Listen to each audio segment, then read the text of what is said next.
Hey everybody, it's your Red Henry again. Welcome back. As you can see, crazy snow things are happening right now. And I'd like to be able to speak more about it, but I'm just a geek, right? You want to talk about comic books, you want to talk about horror movies, you want to talk about sci-fi stuff, fine. Great. I'm your guy generally, right?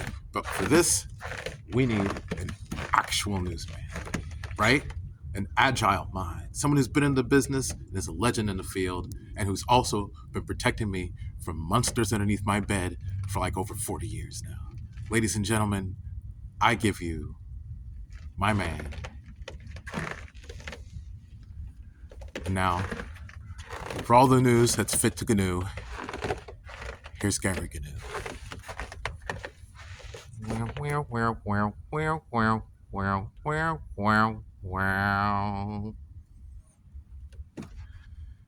Ladies and gentlemen, stay home.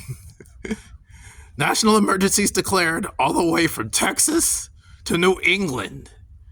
Record lows indicated from all the way down to negative 51 degrees. For the goodness sakes, stay off the highways. National emergency declared in Texas, for goodness sakes. Texas of all places. Those are my stomping grounds. I grew up in Houston. Well, that in Eastern Africa, because grasslands, but by way of Houston as well. Stay home, for goodness sakes. All right, back to you, Henry. Thanks, Gary. That was great. Thanks, Gary. Everyone stay home, okay? All right. I'll talk to you geeks later. All right, peace.